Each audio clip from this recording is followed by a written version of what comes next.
ധന്യമായ ഈ ചടങ്ങിൽ അധ്യക്ഷം വഹിക്കുന്ന എനിക്കേറെ പ്രിയങ്കരനായ മുൻ കേന്ദ്രമന്ത്രി, നമ്മുടെ നാട്ടിലെ ഏറ്റവും മികച്ച പൊതുപ്രവർത്തകരായ ശ്രീ മുരളീധരൻ, ബഹുമാനപ്പെട്ട സുകുമാരൻ സാർ, ശ്രീ മുരളീധരൻ അദ്ദേഹം എന്നോട് 2-3 കാര്യങ്ങൾ പറഞ്ഞു, ഞാനിവിടെ ആവർത്തിക്കുന്നില്ല. So a school with a difference, ആ ഡിഫറൻസിൻ്റെ പിന്നിലെ ശില്പിയായ സുകുമാരൻ സാർ, ഇവിടെ സ്വാഗത പ്രഭാഷണം നടത്തിയ doctor Pooja, doctor Jayaraju Madhavan, Shri M Anilkumar, Shri V Haridev,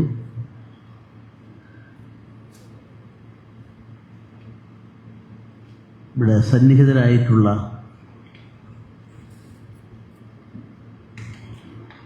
വിശിഷ്ട വ്യക്തികളായ ശ്രീ എം ജയരാജ്, അഭിലാഷ്, സുബിത്, ഇവിടെ സന്നിഹിതരായിട്ടുള്ള വിശിഷ്ട വ്യക്തികളെ, കുട്ടികളെ, സഹോദരി സഹോദരന്മാരെ, ഇതൊരു ധന്യമായ ചടങ്ങായി ഞാൻ കരുതുകയാണ്. മേര യുവ Bharat and global levers foundation, അതിൻ്റെ കാര്യങ്ങളെക്കുറിച്ച് വിശദമായി ഇവിടെ പ്രതിപാദിക്കപ്പെട്ടു. എനിക്ക് വലിയ സന്തോഷം തോന്നുന്നു. ഇതൊരു കണ്ടെത്തൽ പ്രക്രിയയുടെ ഭാഗമാണ്, ഇതൊരു തിരിച്ചുവരവിൻ്റെ ഭാഗമാണ്, ഇതൊരു അടിസ്ഥാനപരമായി ഒരു വലിയ മാറ്റത്തിൻ്റെ സൂചനയാണ്. മൻ കി ബാത്ത് അതിനെപ്പറ്റി ആലോചിച്ചാൽ ലോകരാഷ്ട്രങ്ങളുടെ തലവന്മാരൊക്കെ പലരുടെയും പബ്ലിക് കോണ്ടാക്ട് പ്രോഗ്രാമിൻ്റെ വിവിധ തലങ്ങൾ സ്പർശിച്ച് നോക്കുമ്പോൾ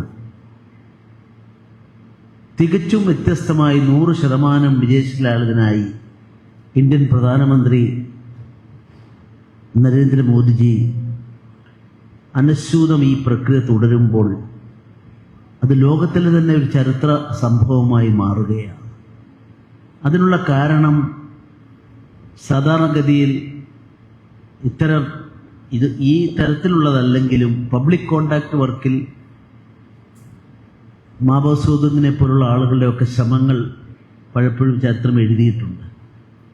പക്ഷെ അവിടെയെല്ലാം അതിൽ കാണുന്നതിന് വ്യത്യസ്തമായ ഒന്ന്, അത്തരം പ്രവർത്തനങ്ങളെല്ലാം അവരുടെ രാജനൈതികതയോട് ബന്ധപ്പെട്ടതാണ്. അതതിൽ പരാമർശിക്കുന്ന വിഷയമാണ്. ഇവിടെ ഏതാണ്ടൊരു വേഴവട്ടക്കാലം അല്ലെങ്കിൽ 10 കൊല്ലത്തിലധികം, 12 അല്ല 10 കൊല്ലത്തിലധികമായി ഇന്ത്യൻ പ്രധാനമന്ത്രി അദ്ദേഹത്തിൻ്റെ ജനാധിപത്യത്തിൽ റൈറ്റ് ടു ഡിഫർ, വ്യതിരിക്തതയുണ്ട്. ആ വ്യതിരിക്തത വ്യത്യസ്തമായ പാർട്ടികൾ ഉണ്ടാകുമ്പോഴാണ്. അത് വിമർശിക്കാം. ഭരിക്കുന്ന ഭരണാധിപൻ, അത് ഗ്രാമപഞ്ചായത്ത് മുതൽ ഏത് തലങ്ങളിലായാലും, sir you are doing a wrong thing എന്ന് പറയാനുള്ള പൗരൻ്റെ അവകാശം, അതാണ് ജനാധിപത്യം. അതുകൊണ്ട് തന്നെയാകാം രാഷ്ട്രീയ കാര്യങ്ങൾ ചർച്ചാ വിഷയമാക്കാതെ ഒരു ജനതയെ ഉണർത്തുപാട്ട് പോലെ ഒരു ജനതയെ സംബന്ധിച്ചിടത്തോളം അവരുടെ തിരിച്ചുവരവിനുള്ള പാതയൊരുക്കൽ, ആ തിരിച്ചുവരവ് നമ്മുടെ നാടിൻ്റെ നൂറ്റാണ്ടുകൾക്ക് മുമ്പ്, ആയിരക്കണക്കിന് കൊല്ലങ്ങൾക്ക് മുമ്പ് നമുക്ക് നഷ്ടപ്പെട്ടു പോയതിൻ്റെ തിരിച്ചുവരവാണ്. ഇന്ത്യൻ പ്രധാനമന്ത്രി പാർലമെന്റ് അംഗമായിരുന്നയാളല്ല. അദ്ദേഹം തെരഞ്ഞെടുക്കപ്പെട്ട് പ്രധാനമന്ത്രിയായി പാർലമെന്റ് ആദ്യ പടവുകളിലേക്ക് കടക്കുമ്പോൾ ഭരണഘടന കയ്യിലുണ്ട്. സാഷ്ടാംഗ പ്രണാമം ചെയ്തുകൊണ്ട് അദ്ദേഹം അതിനുശേഷം നടത്തിയ അദ്ദേഹത്തിൻ്റെ അഭിപ്രായ പ്രകടനത്തിൽ ഒരു പദമാണ് തിരിച്ചുവരവ്. അത് ഇപ്പോഴ് ഞാനിവിടെ പറയാൻ കാരണം, ലോകത്തിലെ ഏറ്റവും പ്രശസ്തനായ ചരിത്രകാരൻ വില്യം ഡാൽ റിംബിൾ, അദ്ദേഹത്തിൻ്റെ ശ്രദ്ധേയമായ ഒരു പുസ്തകം ഇന്ന് ലോകത്തെ ഏറ്റവും കൂടുതൽ വിറ്റഴിക്കപ്പെട്ട പുസ്തകമായി മാറുകയാണ്. Golden road, ancient India transform the world. ലോകത്തെ മാറ്റിമറിച്ച ഗോൾഡൻ റോഡ്, ആ ഗോൾഡൻ റോഡിന്റെ ഉടമകളായ ഭാരതത്തെക്കുറിച്ച് അദ്ദേഹം പറയുന്നു. പക്ഷെ അദ്ദേഹത്തിന് വേറെ ചില പുസ്തകങ്ങളുടെ അഭിപ്രായത്തിൽ ഇന്ത്യ ഏകരാഷ്ട്രമായിരുന്നില്ല, ബ്രിട്ടീഷുകാർ കൂട്ടിച്ചേർത്താണെന്നൊക്കെയുള്ള ചില അദ്ദേഹത്തിന് നിഗമനങ്ങളുണ്ട്. ആ നിഗമനങ്ങളോട് യോജിക്കുന്നയാളല്ല ഞാൻ. പക്ഷെ അദ്ദേഹം പറഞ്ഞ ഒരു കാര്യം 11-ാം നൂറ്റാണ്ടിനൊക്കെ മുമ്പ്, 10-ാം നൂറ്റാണ്ടിലും 9-ാം നൂറ്റാണ്ടിലുമൊക്കെ ലോകത്തെ ancient India transform the world, ലോകത്തെ മാറ്റിമറിച്ചു എന്നാണ്. ഈ ബ്രിട്ടീഷ് ചരിത്രകാരൻ ഇത് പറയുമ്പം ഞാൻ അതിനെ പ്രധാനമന്ത്രിയുടെ തിരിച്ചുവരവെന്ന വാക്കിലേക്ക് കൂട്ടിച്ചേർക്കുകയാണ്. അതിനുള്ള ശ്രമം ദുഷ്കരമാണെങ്കിലും നമുക്ക് സാധിക്കുമെന്നുള്ള ആത്മവിശ്വാസമാണ്. ആ ആത്മവിശ്വാസം നമ്മുടെ കുട്ടികളുടെയും യുവാക്കളുടെയും നാടിൻ്റെയും മനസ്സിലേക്ക് തട്ടി ഉണർത്താൻ ഈ പദ്ധതിക്ക് കഴിയുന്നു. ശ്രീ മുരളീധരനെ ഞാനൊരു കാര്യത്തിൽ അഭിനന്ദിക്കുകയാണ്. അദ്ദേഹം തികഞ്ഞ രാഷ്ട്രീയ പ്രവർത്തകനാണ്, മുഴുവൻ സമയ രാഷ്ട്രീയ പ്രവർത്തകനാണെന്ന് പറയാൻ സാധിക്കും.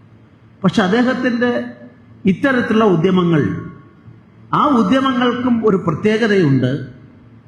ആ ഉദ്യമങ്ങൾ അദ്ദേഹം ഇത്തരത്തിലുള്ള യോഗങ്ങളിൽ അവതരിപ്പിക്കുമ്പോൾ പ്രകടമായ രാഷ്ട്രീയത്തിലൂടെ കാര്യങ്ങളെ അവതരിപ്പിക്കാൻ അദ്ദേഹം ശ്രമിക്കാറുമില്ല. പക്ഷെ നാടിൻ്റെ ആത്മാവിനെ തൊട്ടുകൊണ്ടുള്ള പരാമർശങ്ങളിലൂടെ പുതിയ തലമുറയെ മാറ്റിയെടുക്കാനുള്ള ശ്രമത്തിൽ ആ പങ്ക് അദ്ദേഹം നിറവേറ്റുന്നു എന്നുള്ളതിന് ഞാൻ അദ്ദേഹത്തെ ആത്മാർത്ഥമായി അനുമോദിക്കാൻ ഈ അവസരം ഉപയോഗിക്കുകയാണ്. മൻ കി ബാത്തിന്റെ അദ്ദേഹം പറയുന്ന വിഷയങ്ങളെ സംബന്ധിച്ച് ഒരു ഒറ്റ ഉദാഹരണം ഞാൻ പറയാം. ഗോവയിൽ ഒരു 3 കൊല്ലം മുമ്പ് അദ്ദേഹം പറഞ്ഞു, അവിടുത്തെ ഈ പള്ളികളിലും ക്ഷേത്രങ്ങളിലുമെല്ലാം പ്രധാനപ്പെട്ട പഴയ ദേവാലയങ്ങളിലെല്ലാം ചുവര്, അത് കാവി ആർട്ട് എന്ന് പറയുന്നൊരു ആർട്ടാണ്. അവിടുത്തെ ഗോവയുടെ ചരിത്രത്തിൻ്റെ ഭാഗമായ ഒരു ആർട്ടാണ്. അതിങ്ങനെ വരയ്ക്കും. നമ്മുടെ ഏതാണ്ട് ഗുരുവായൂരിലെ ചിത്രങ്ങളുടെ ഒക്കെ പോലുള്ളൊരു ഇതാണ്. അത് അന്യം നിന്ന് പോയി. ഗവർണറായ എനിക്കോ അവിടുത്തെ മുഖ്യമന്ത്രിക്കോ ആർക്കും അതിനെ സംബന്ധിച്ച് അവബോധം ഉണ്ടായിരുന്നില്ല. പക്ഷെ മൻ കി ബാത്തിലൂടെ അദ്ദേഹം അതിനെപ്പറ്റി പരാമർശിച്ചുകൊണ്ട് ഗോവയുടെ നഷ്ടപ്പെട്ടല്ലോ എന്ന് ഒരു വെളുത് ഹൃദയനെ പോലെ അദ്ദേഹം പറഞ്ഞപ്പോൾ ഞാൻ അതിനെപ്പറ്റി പഠിക്കാൻ ശ്രമിച്ചു. പിന്നെ ഈ പുസ്തകം എഴുതുന്നതിൽ എണ്ണം ഇങ്ങനെ കൂടിക്കൊണ്ടിരിക്കാൻ അതിന് സംതൃപ്തി കിട്ടുന്ന ആളാണ് ഞാൻ. അതുകൊണ്ട് ഞാൻ അതിനെപ്പറ്റി പഠിച്ചൊരു പുസ്തകം എഴുതിയിട്ട് ഒരാഴ്ചക്കാലം ആ പാരമ്പര്യമായി ആ കല ചെയ്തുകൊണ്ടിരുന്ന അത് അന്യം നിന്ന് പോകുന്ന അവസ്ഥയിൽ നിന്നും ഒരാഴ്ചക്കാലം അവരെ കൊണ്ടുവന്ന് രാജ്ഭവനിലെ പ്രധാനപ്പെട്ട സെൻറ്ററിൽ താമസിപ്പിച്ച് അവർക്കതിനുള്ള പ്രോത്സാഹനം അതിൻ്റെ എക്സ്പേർട്സ് കൊടുത്തു. അതിൻ്റെ കൂടെ അവരെ സാമ്പത്തികമായിട്ടും ആ കലാകാരന്മാർക്ക് ആത്മവിശ്വാസം പകർന്നു കൊടുത്തു. സാമ്പത്തികമായിട്ടുള്ള കാര്യങ്ങൾ ചെയ്തു കൊടുത്തപ്പോൾ ഇതാ ആ തനതായ ആ നാടിൻ്റെ കലാരൂപം, ആർട്ട് വർക്ക് നഷ്ടപ്പെട്ടത് തിരിച്ചു വന്നിരിക്കുന്നു. ഇവിടെയാണ് ഇത്രയും സൂക്ഷ്മമായി ഓരോന്ന് ശ്രീ മുരളീധരൻ ഇവിടെ പറയുകയുണ്ടായി. വേമ്പനാട്ട് കായലിനെ സംബന്ധിച്ചിടത്തോളം അവിടെ വെച്ചുകൊണ്ട് പറയുകയുണ്ടായി. ഈ വിശാലമായ രാഷ്ട്രത്തിൻ്റെ ഓരോ മുക്കിലും മൂലയിലുമുള്ള കാര്യങ്ങളെ ഒപ്പിയെടുക്കാൻ അതീവ കരുതലുള്ള, അതീവ ശ്രമം നടത്തുന്ന ഒരു പ്രധാനമന്ത്രി. ഞാൻ അതിൻ്റെ വിശദമായിട്ട് കൂടുതൽ കാര്യങ്ങളിലേക്കൊന്നും പോകുന്നില്ല. പക്ഷെ അതിന് പിന്നിലെ ഒരു പ്രധാനപ്പെട്ട കാര്യം, അദ്ദേഹം നെഗറ്റീവിസം ഒരു നാടിൻ്റെ പുരോഗതിക്ക് സഹായകമല്ല എന്ന് വിശ്വസിക്കുന്ന ആളാണ്. സോ പോസിറ്റീവിസമാണ് ഏത്. ശരിയാണ്, ജനാധിപത്യത്തിൽ ഭരണകക്ഷിയും പ്രതിപക്ഷവും ഒക്കെ രൂക്ഷമായ വിമർശനങ്ങൾ നടത്തുക സ്വാഭാവികമാണ്. പക്ഷെ അതേ സമയത്ത് ഒരു സമൂഹത്തിൻ്റെ, രാജ്യത്തിൻ്റെ കാര്യം വരുമ്പോൾ, പൊതുകാര്യം വരുമ്പോൾ അവിടെ പോസിറ്റീവ് അപ്രോച്ചാണ് അനിവാര്യമായിട്ടുള്ളതെന്ന് അടിവരയിട്ട് നെഞ്ചിലേറ്റിയ പ്രധാനമന്ത്രിയാണ്. ഈ വേദി ഞാൻ നിൽക്കുമ്പം ശിവഗിരിയിൽ അതിന് സമീപത്തുള്ള ഇവിടെ നിന്ന് ഞാൻ സംസാരിക്കുമ്പോൾ ഞാൻ ഒരൊറ്റ ഉദാഹരണം നിങ്ങളുടെ ശ്രദ്ധയിലേക്ക് കൊണ്ടുവരാം. പോസിറ്റീവിസമാണോ നല്ലത്, നെഗറ്റീവിസമാണോ നല്ലത്? തമിഴ്നാട് സാമൂഹ്യ നവോത്ഥാന പ്രക്രിയ നടന്ന നാടാണ്.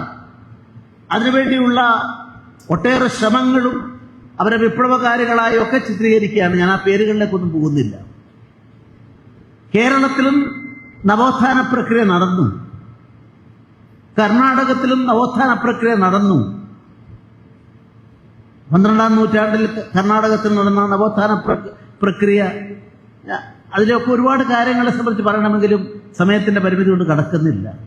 പക്ഷെ തമിഴ്നാടും കേരളവും നമ്മളൊന്ന് താരതമ്യപ്പെടുത്തുമ്പോൾ നമ്മുടെ നാട്ടിലെ നവോത്ഥാനത്തിന്റെ പ്രവാചകൻ എല്ലാവരും അംഗീകരിക്കുന്നു ശ്രീനാരായണ ഗുരുദേവനാണ്. ജാതീയമായ ഉച്ചനീചത്വങ്ങളുടെ കൊണ്ട് പൊറുതിമുട്ടിയ ഒരു സമൂഹത്തിൽ അതിന് മാറ്റം വരുത്താനുള്ള ശ്രമത്തിൽ ഏറ്റവും കൂടുതൽ സംഭാവന അർപ്പിച്ച മഹാരഥന്റെ പേരാണ് ശ്രീനാരായണ ഗുരുസ്വാമികൾ. വിശ്വ ഗുരുസ്ഥാനത്തേക്ക് എത്തിപ്പെട്ട അദ്ദേഹത്തെ സംബന്ധിച്ചിടത്തോളം അദ്ദേഹം എഴുതിയ പുസ്തകങ്ങൾ അദ്ദേഹത്തിനോട് ബന്ധപ്പെട്ട് പിന്നീട് അദ്ദേഹത്തിന്റെ സമാധിക്ക് ശേഷമുള്ള പുസ്തകങ്ങളൂടെ ചേർത്താൽ ഏതാണ്ട് 60 പുസ്തകമാണെന്നാണ് എൻ്റെ ഓർമ്മ. ഈ 60 പുസ്തകങ്ങൾ ഉച്ചനീചത്വങ്ങളുടെ പ്രതിയോഗിയാര്, ഇതെല്ലാം അടിച്ചേൽപ്പിച്ച, ഞാൻ ജാതികളുടെ ഒന്നും പേര് പറയുന്നില്ല, സംവിധാനം ഏത്, അത് കാതലായ അതിനെപ്പറ്റി അതിനെ ഉള്ളിലേറ്റിക്കൊണ്ട് വേദനിച്ച് തന്റെ സന്യാസ ജീവിതത്തിൻ്റെയും എല്ലാം അതുകൂടി കണക്കിലെടുത്തുകൊണ്ടുള്ള നവോത്ഥാനത്തിലാണ് ശ്രമിച്ചത്. പക്ഷേ അദ്ദേഹത്തിൻ്റെ ഈ 60 പുസ്തകങ്ങളിൽ എവിടെയെങ്കിലും ഒരു വാക്ക് അതിന് ഉത്തരവാദികളായ ആൾക്കാർ അടിച്ചേൽപ്പിച്ച ആളുകൾ അല്ലെങ്കിൽ പ്രതിസ്ഥാനത്ത് നിൽക്കേണ്ടവര് അവരെ അധിക്ഷേപിച്ചുകൊണ്ട് ഒരു വാക്ക് അദ്ദേഹത്തിന്റെ എവിടെയെങ്കിലും കാണാൻ സാധിക്കുമോ? That is why I would like to say positivism is the need of our. തമിഴ്നാട്ടിൽ ഒരു ഇന്ന ഉയർന്ന അതിനൊക്കെ കാരണക്കാരെന്ന് വിശ്വസിച്ച ആളിനെ കുറിച്ച് അവിടുത്തെ ആ നവോത്ഥാനത്തിന് നേതൃത്വം കൊടുത്ത ഒരാൾ പറഞ്ഞത്, ആ ആളെയും ആ സമുദായത്തിൽപ്പെട്ട ആളെയും ഒരു മൂർഖൻ പാമ്പിനെ കണ്ടാൽ ആദ്യം അടിച്ച് കൊല്ലേണ്ടത് ഇതാണ് എന്ന് പറഞ്ഞുകൊണ്ട്. വിപ്ലവകരമായിരിക്കാം, ബട്ട് ഇറ്റ് ഈസ് നെഗറ്റീവിസം. ആ നെഗറ്റീവിസം അന്ന് 4% ഉണ്ടായിരുന്ന ആളുകൾ ഭയപ്പെട്ട് തിരുവനന്തപുരത്തേക്കും ന്യൂയോർക്കിലേക്കും ഹൈദരാബാദിലേക്കും ശാസ്ത്രം വളർന്ന ഒട്ടേറെ നഗരങ്ങളിലെ പ്രമുഖരായി പലരെയും നമുക്ക് അവിടെ കാണാൻ സാധിക്കുന്നുണ്ട്. പക്ഷെ ഇന്നവര് 1% പോലും ഇല്ലാത്ത. ഇപ്പൊ മധുരയിലെ വൻമതിൽ, ആ വൻമതില് മാറ്റാൻ സാധിച്ചോ? 2 മാസം മുമ്പ് ഒരു പത്രം ഞാൻ കട്ട് ചെയ്ത് വെച്ചിട്ടുണ്ട്. അവിടെ ഒരു ഗ്രാമത്തിൽ, മധുരക്കടുത്തൊരു ഗ്രാമത്തിൽ ഒരു ക്ഷേത്രം, ആ ക്ഷേത്രത്തിൽ അവിടെ ആ പ്രദേശത്ത് ഒറ്റ ഞാൻ ഈ പറഞ്ഞ മൂർഖൻ പാമ്പിനേക്കാൾ മുമ്പേ കൊല്ലണമെന്ന് പറഞ്ഞ സമുദായത്തിലെ ഒരാൾ പോലുമില്ല.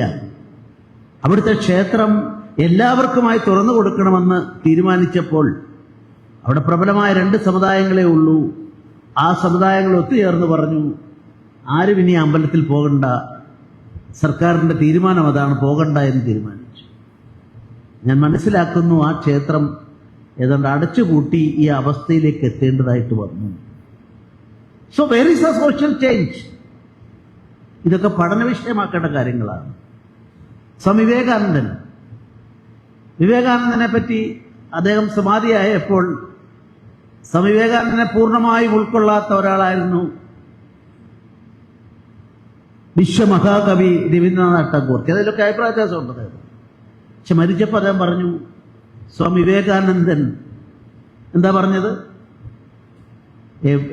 സ്വാമിജി വിത്ത് നോ നെഗറ്റീവിസം ഇല്ലാത്ത ആള്. അദ്ദേഹത്തിന്റെ കൃതികളെല്ലാം വായിച്ചാൽ ബ്രിട്ടീഷുകാരെ പറ്റി എന്താ പറയുക, അധിക്ഷേപിച്ചുകൊണ്ട് അദ്ദേഹം പറഞ്ഞിട്ടില്ല. പക്ഷെ ബ്രിട്ടീഷുകാർക്കെതിരായ പോരാട്ടത്തിന് വാസ്തവത്തിൽ നിമിത്തമായത്, കാരണക്കാരനായത്, ആളുകളെ വാർത്തെടുത്തത് സ്വാമി വിവേകാനന്ദന്റെ ചിന്തകളോളം മറ്റൊന്നില്ല എന്ന് ഞാൻ 100% വിശ്വസിക്കുകയാണ്. ഗാന്ധിജി പറഞ്ഞു, വിവേകാനന്ദന്റെ കൃതികൾ വായിച്ചാൽ എനിക്ക് എൻ്റെ ഊർജം 1000 മടങ്ങ് വർദ്ധിക്കുകയാണ്. ഇവിടെ ശ്രീ മുരളീധരൻ ഇന്നത്തെ ദിവസത്തെ പ്രത്യേകതയെപ്പറ്റി പറഞ്ഞു, നേതാജിയെ പറ്റി പറഞ്ഞു. നേതാജി സുഭാഷ് ചന്ദ്രബോസ് 15 വയസ്സ് തികയും മുമ്പ് വിവേകാനന്ദന്റെ എല്ലാ കൃതികളും വായിച്ച് അതിൽ ലയിച്ചയാളാണ്. അതുകൊണ്ടായിരിക്കാം ICSനെ ഒക്കെ വലിച്ചെറിയാൻ സാധിച്ചത്. മഹർഷി അരവിന്ദൻ വിപ്ലവകാരിയായിരുന്നു, ആത്മീയതയും ഉണ്ടായിരുന്നു. അവസാനം ആത്മീയതയുടെ മാർഗത്തിലൊക്കെ കൂടുതൽ സഞ്ചരിച്ചത്. പക്ഷെ ഒരു പ്രത്യേകത അദ്ദേഹത്തിന് എന്താണെന്ന് നിങ്ങൾക്കറിയോ? അദ്ദേഹത്തിന്റെ പിതാവ് ബംഗാളിയാണെങ്കിലും ബംഗാളി ഭാഷ മക്കൾ പഠിക്കരുതെന്ന് നിർബന്ധ ബുദ്ധിയുള്ള ആളാണ്. ആ 3 മക്കളെയോ ഇംഗ്ലണ്ടിലേക്ക് അയച്ച്, അതൊരു ഉയർന്ന ഉദ്യോഗസ്ഥനായിരുന്നു, അദ്ദേഹത്തിന്റെ സുഹൃത്തുക്കളായ സായിപ്പുമാരുടെ വീട്ടിൽ, അല്ലെങ്കിൽ അവർ ഈ ബംഗാളിയോ ഇന്ത്യൻ ഭാഷ പഠിച്ചു പോകുമല്ലോ, പേയിങ് ഗസ്റ്റായി താമസിച്ചാണ് പഠിപ്പിച്ച്. അരവിന്ദൻ ഇന്നുവരെ ലോകം കണ്ടതിൽ വെച്ച് ഏറ്റവും പ്രമുഖനായ വിദ്യാർത്ഥി ICSന്റെ വിദ്യാർത്ഥിയായിരുന്നു. അതുകൊണ്ടാണ് ഫസ്റ്റ് എക്സാം കഴിഞ്ഞപ്പോൾ അദ്ദേഹത്തിന്റെ സകല ചെലവുകളും ബ്രിട്ടീഷ് സർക്കാർ ഏറ്റെടുത്തു. ICS ആയി. ആ ലാസ്റ്റ് ഡേയിൽ കുതിരപ്പുറത്ത് കയറി പോകണം. അതൊരു വിഷമമുള്ള കാര്യമല്ല, പക്ഷെ ആളുകളൊക്കെ ഉണ്ടാവും. ലാസ്റ്റ് ICS കൊടുക്കേണ്ട സന്ദർഭമാണ്. ആ സന്ദർഭത്തിൽ അന്ന് രാവിലെ സ്പർ ഓഫ് എ മൊമെന്റ്, അതാണല്ലോ ജീവിതം മാറ്റുന്ന, അങ്ങനെയാണല്ലോ. അദ്ദേഹം പറഞ്ഞു, എനിക്കിതൊന്നും വേണ്ട, എനിക്ക് ബംഗാളി പഠിക്കണം, നാട്ടിലേക്ക് പോകണം, നാടിൻ്റെ മോചനത്തിന് വേണ്ടി പ്രവർത്തിക്കണം. അതുകൊണ്ട് കുതിരപ്പുറത്തെ സവാരിയിലൂടെ ICS ഏറ്റവും പ്രഗത്ഭനായി നേടിയെടുക്കാനുള്ള ശ്രമം അത് വേണ്ടെന്ന് അദ്ദേഹം തീരുമാനിച്ചു. അങ്ങനെയാണ് ചരിത്രം മാറിയത്. പിന്നെ അത് വിപ്ലവകാരിയായതും പോണ്ടിച്ചേരിയിൽ എത്തിയതുമൊക്കെയുള്ള അവിടെയാണ് ഞാൻ പറയുന്നത് തിരിച്ചുവരവിൻ്റെ പാത. ആ തിരിച്ചുവരവാണ് ഈ വെളിച്ചം. ഡോക്ടർ സുകുമാർ അഴീക്കോട് ശ്രദ്ധേയമായ ഒരു പഠനമുണ്ട് ഈ വെളിച്ചത്തെക്കുറിച്ച്. അദ്ദേഹം പറയുന്നു, ഭാരതം, ബാസിൽ രഥമുള്ളത്, രതിയുള്ളത്, ഈ രണ്ടും അദ്ദേഹം അതിൽ പറയുന്നുണ്ട്. വെളിച്ചം കണ്ടാൽ ആനന്ദിക്കുന്നവര്, വെളിച്ചം തെളിക്കുമ്പോൾ നമുക്ക് സന്തോഷം കിട്ടുകയാണ്. വെളിച്ചമേ നയിച്ചാലും എന്ന് പറഞ്ഞ് ഇതുപോലുള്ള വേറെ രാഷ്ട്രം വേറെ ആരാ ഉള്ളത്? വില്യം ഡാൽറിംബിളിന്റെ പുസ്തകത്തിൽ അദ്ദേഹം പറയുന്നു, ചൈന വളരെ മുന്നിലാണ്, ചൈനയുടെ സംസ്കാരം മഹത്തരമാണ്. പക്ഷെ ഒരിക്കലും റോമിന്റെയോ ഇന്തോനേഷ്യയുടെയോ ആ രാജ്യങ്ങളെ ഒക്കെ, ലോകത്തെ മുഴുവൻ വളർത്തിയ രാജ്യം, അത് വെറും വിജ്ഞാനം ഒരു പ്രധാന ഘടകമാണ്. അതോടൊപ്പം തന്നെ ട്രേഡ്. ഇന്നലെ ഞാൻ കടുത്തുരുത്തി എന്ന സ്ഥലത്ത് ഒരു പരിപാടിക്ക് വേണ്ടി അവിടുത്തെ MLA വിളിച്ച് പോയതാണ്. എനിക്ക് അതിനകത്ത് അറിയില്ലായിരുന്നു. പക്ഷെ അവിടെ കേട്ടപ്പോഴാണ്, അവിടെ പാലാ ബിഷപ്പാണ് ഒരു വിഷയം അവതരിപ്പിച്ചത്. കുരുമുളകിന്റെ രാജ്യം, ക്യാപിറ്റൽ. ഈ കുരുമുളകിനെ കുറിച്ചാണ് വില്യം ഡാൽറിംബിൾ ഇപ്പോൾ എഴുതിയിട്ടുള്ള പുസ്തകത്തിൽ അദ്ദേഹം പറയുന്നു, ഈ ഈജിപ്തിലെ പിരമിഡ് അതിൻ്റെ ഈ ഇത്രയും കൊല്ലമായ ശവത്തിനൊന്നും പറ്റാതെ വെക്കുന്നു. അത് നമ്മുടെ നാട്ടിൽ നിന്ന് വന്ന കുരുമുളക് അതിൽ പ്രധാനപ്പെട്ട ഘടകമായിരുന്നു. കുരുമുളക് ഉപയോഗിച്ചുകൊണ്ടാണ് ചെയ്തതെന്ന് ഈ സായിപ്പ് എഴുതിയ പുസ്തകത്തിൽ, ഏറ്റവും ഒടുവിലത്തെ ഏറ്റവും വിറ്റിരിക്കുന്ന പുസ്തകത്തിൽ എഴുതുമ്പോൾ, എവിടെയൊക്കെയോ നമുക്ക് ഓർമ്മയിൽ തന്നെ ഇല്ലാതെ പോയ ഒന്നാണ്. ഞാൻ അത്യാവശ്യം വായിക്കാൻ ശ്രമിക്കുന്നയാളാണ്. പക്ഷെ എനിക്ക് വടക്കൻകൂറിനെ കുറിച്ച് അറിയില്ലായിരുന്നു. അപ്പൊ ഞാൻ അവിടെ പറഞ്ഞവരോട്, നിങ്ങൾ ഇതിനെപ്പറ്റി ഒരു പുസ്തകം തയ്യാറാക്കുക. ആ പുസ്തകം ഒരു പക്ഷേ ഈ വില്യം ഡാൽറിംബിളിന്റെ പോലുള്ളവരുടെ പുസ്തകം, ഗോൾഡൻ റോഡിനെ പറ്റിയുള്ള പുസ്തകം, അതുപോലുള്ള പുസ്തകങ്ങളിലേക്ക് കൂട്ടിച്ചേർക്കുമ്പോഴാണ് നമ്മുടെ നാട് എവിടെയായിരുന്നു, എങ്ങനെയായിരുന്നു എന്ന് നമുക്ക് മനസ്സിലാക്കാൻ സാധിക്കുക. മാത്തമാറ്റിക്സ് അധ്യാപകരുണ്ട്. ഞാൻ 10ാം ക്ലാസ് വരെ പഠിച്ചപ്പോൾ മാത്തമാറ്റിക്സിൽ ഏറ്റവും മോശമായിരുന്നു. അതുകൊണ്ട് ഞാൻ പോകുന്നില്ല. പക്ഷെ തിയറി നിങ്ങളാലോചിക്കേ, പൈ തിയറിയുടെ അടിസ്ഥാനം നമ്മൾ നോക്കുന്ന അവസരത്തിൽ ഇന്നുള്ള മാറ്റം എന്താണോ 17-ാം നൂറ്റാണ്ടിലെ തിയറിയായി അവതരിപ്പിച്ചത് അതിൽ 10 ഡെസിമൽ അല്ല 2 ഡെസിമൽ മാത്രമുണ്ടായിരുന്ന സ്ഥാനത്ത് 10 ഡെസിമൽ വരെ കണ്ടെത്തിയ നമ്മുടെ ഇരിങ്ങാലക്കുടയിലെ മാധവൻ ഇന്നിപ്പോൾ നമ്മുടെ നാടിൻ്റെ അഭിമാനമാണ്. പ്രൈം മിനിസ്റ്റർ 1 കോടി രൂപയാണ് അനുവദിച്ചെന്ന് എനിക്ക് മനസ്സിലാക്കാൻ സാധിച്ചത്. പക്ഷെ കമ്മ്യൂണിക്കേഷൻ സിസ്റ്റം ഇല്ല 15-ാം നൂറ്റാണ്ടിൽ. സംഗമഗ്രാമം മാധവൻ നിങ്ങൾ നോക്കിക്കോളൂ. ഏറ്റവും ഒടുവിലായിട്ട് ഞാൻ മനസ്സിലാക്കുന്നത് സബ്ജക്റ്റ് കറക്ഷനാണ്, കാരണം ഞാൻ ചിലത് വായിച്ച് ഇങ്ങനെ വിട്ടുപോകുന്നതാണ്. ആ സംഗമഗ്രാമം മാധവനെ ഉപയോഗിച്ചുകൊണ്ട് ഇപ്പോൾ ആ തിയറിയിൽ Madhavan hyphen Newton hyphen series എന്നാക്കിയിരിക്കുക. മാധവനെ തള്ളിക്കളയാൻ പറ്റാതെ വന്നിരിക്കുന്നു 17-ാം നൂറ്റാണ്ട് 15-ാം നൂറ്റാണ്ടും. ഇതൊക്കെ നമ്മൾ പഠിക്കേണ്ട വിഷയങ്ങളാണ്. ഇവിടെ ആരോ എൻ്റെ ഒരു പുസ്തകത്തെ പറ്റി പറഞ്ഞു. ഞാൻ വില്ലേജിലൂടെ യാത്ര ചെയ്യുമ്പം ഒരാൾ എന്നോട് വന്ന് പറഞ്ഞു, സർ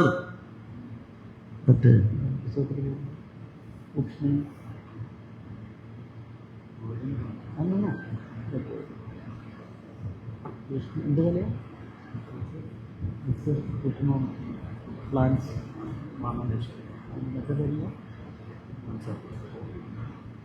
അപ്പോൾ പോകുമ്പോഴാണ് ഒരാളെന്നെ വിളിച്ചു പറഞ്ഞു, ബോൺസായി ഇത് ജപ്പാന്റെയും ചൈനയുടെ അല്ല.